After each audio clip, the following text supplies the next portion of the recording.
Good evening, everyone, and I'm delighted to be here with you. It's been a fabulous evening so far, as I'm sure you will all agree. I hope you've been taking loads and loads of notes. I know that I have. And yeah, I'm going to finish off the evening for you before we get started tomorrow as well, with how to connect to your emotional goals. And, you know, for me, goal setting I found really, really hard. It was something that didn't come naturally to me at all. Oh, I don't know why my slides are flicking through like that. Hopefully they won't now. Yeah, goal setting didn't come naturally to me at all. So it's something that I really had to learn. And most people aren't used to setting goals at all. You know, when we're in the workplace, we're told what our bosses want us to achieve, but you know, we don't know how to set goals ourselves. You know, a lot of us might, you know, book a family holiday and plan that, but that's probably the most that most of us do. And the difference really between writing a goal down and actually achieving that goal is having the emotional connection, because it's the emotional connection that's going to give you the drive to succeed, which Claire was telling you a little bit about as well. And when you want something so much because you're so emotionally connected to it, you can feel it in your heart, it's in your thoughts, it's totally gets you on focus. Any challenges that come into your life or fears that come into your life will simply just disappear. For me, when I started with Forever, I hadn't been working for quite a few months. I'd been made redundant. I'd become a mum. So as Jane said, I had Will, who was 2, and Rosie, who was 5 months old. And because I'd been made redundant, I'd kind of lost a lot of my confidence. I'd never been a very confident person anyway. I was seriously shy, and I didn't have any belief in myself. And I actually joined Forever because I saw a way of earning just £200 a month that was going to make a difference coming into my family, because all I wanted was to be a mum at home. I was married to a teacher, so there wasn't loads of money for me to not work at all. So we were literally living hand to mouth. Any holiday we went on, it was because my in-laws paid for it. So literally every bit of money counted for us. Very quickly from getting started, I was earning that £200 a month. So it was just amazing. But then I kind of stagnated and I didn't push myself anymore because I didn't have a real why. And without that real why, you don't have the mental capacity to put activity into place. So if your business, you know, isn't going where you want it to, you really need to think, you know, why did you start? What made you actually start with this company, however long ago it was, and revisit those thoughts? Because Diana said, Jane said, Bob said, Claire said, we've got this amazing vehicle, but we have to drive it. And having our why is going to be the thing that drives it. I was making that £200 a month.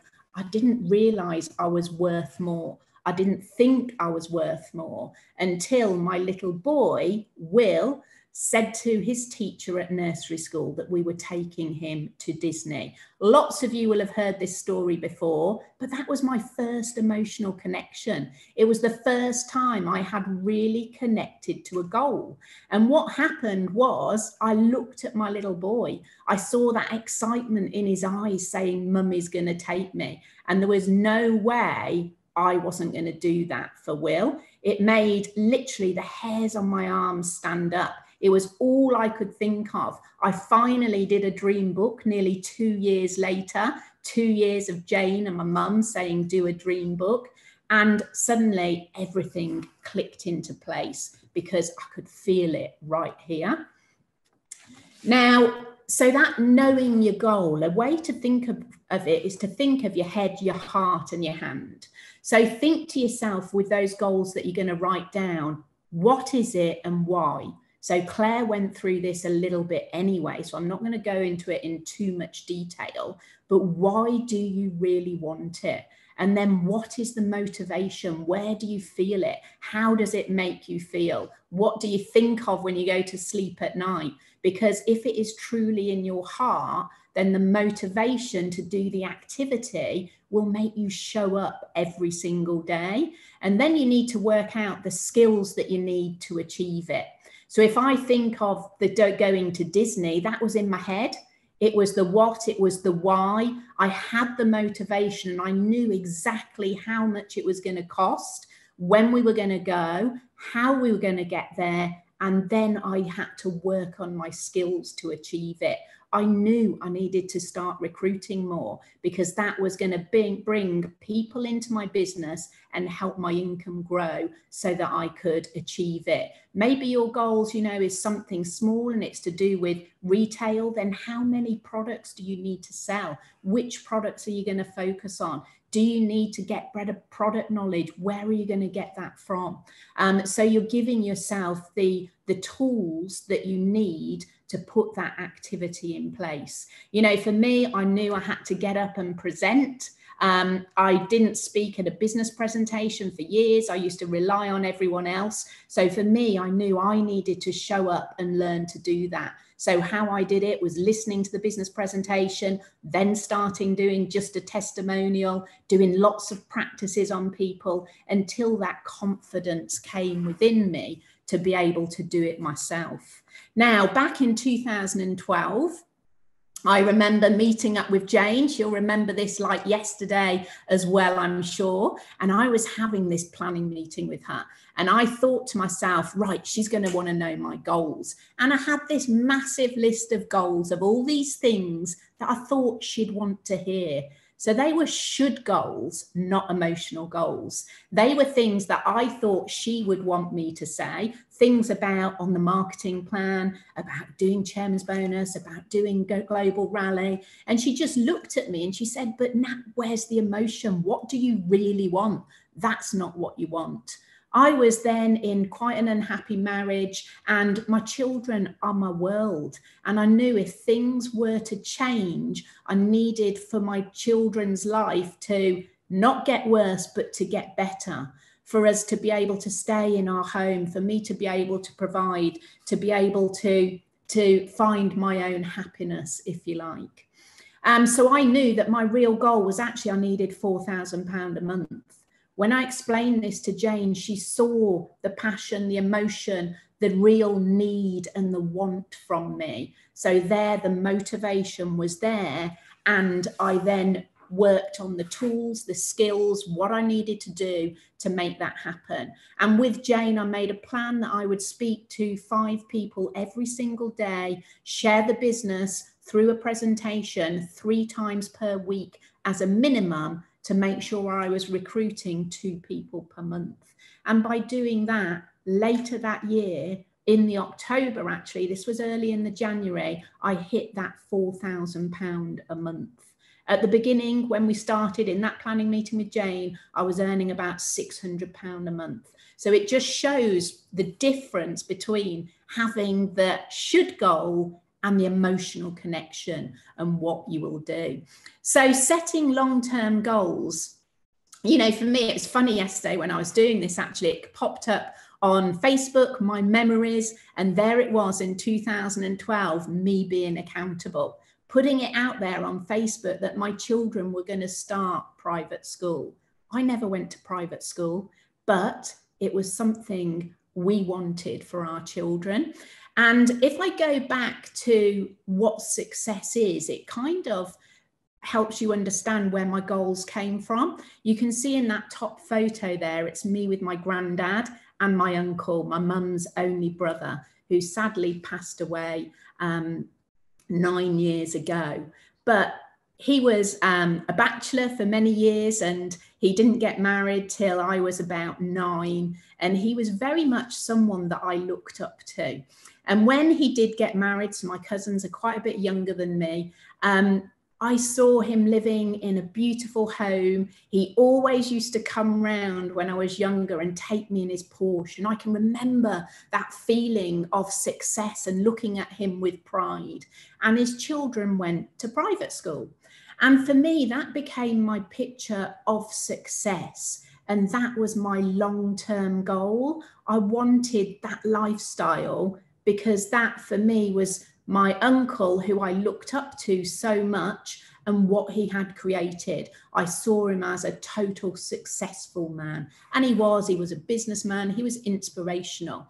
So that became part of my vision, if you like. And, you know, when I was setting these goals all those years ago, I couldn't afford private school. You know, I was earning about £800 a month at that point. So it wasn't something, but what I did was I went around those schools and I imagined my children in them. I went around the state school they should have gone to. In comparison, I couldn't even finish the tour. I was literally crying because I saw my kids in this private school. So I totally had that connection in my heart, which gave me the motivation to do it. I did end up changing my Citroen Picasso, which is where I started, an old battered Citroen Picasso, to a BMW 1 Series, then a Mercedes C-Class, then a Range Rover, and then I went and got my second car, which was my Porsche. And I can remember driving that car with so much pride, because for me, that was the moment I'd reached the success that I was looking for. I'm not materialistic. Cars aren't actually important to me. It's what that symbolized. I don't have it anymore because I then went and got pregnant and had Phoebe, and hey, what good is a Porsche with a pushchair? But who knows, it might come back one day. But I'd done that thing. This picture, you know, a picture says 1,000 words. And people have asked me so many times, you know, what it feels like to achieve a goal.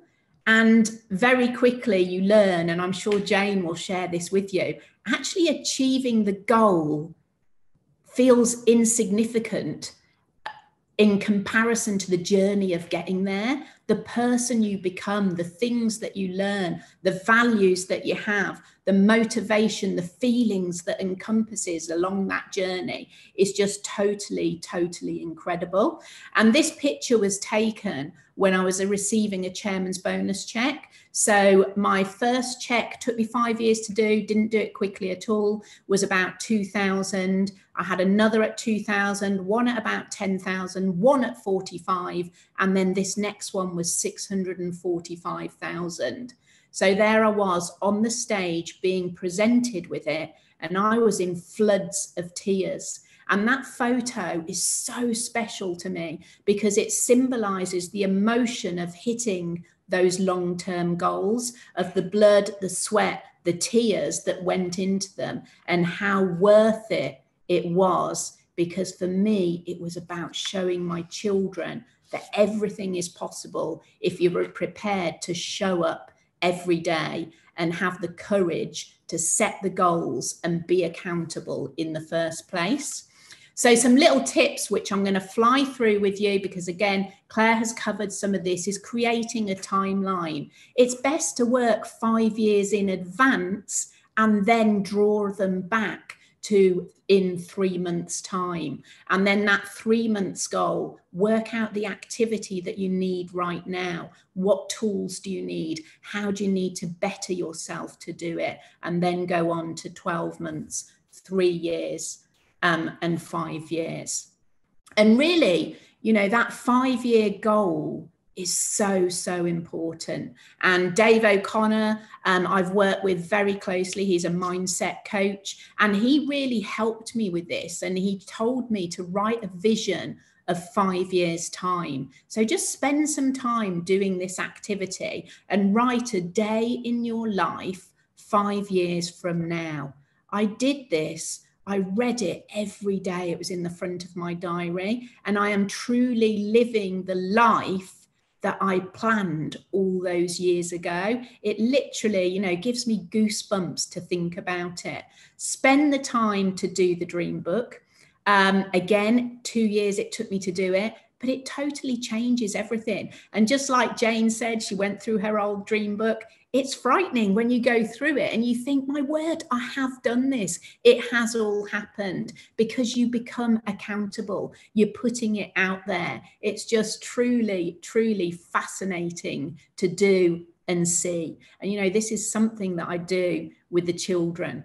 I'd always dreamed of having 3 children, but as you know, I got divorced, Will and Rosie, and then, you know, at 40 years old, there came along Phoebe. It was part of my vision. I didn't know where she was coming from, but there she came. And of course, I've gone on and got married, and my family has got bigger with 2 beautiful stepdaughters as well. So your vision is really that preview of your future.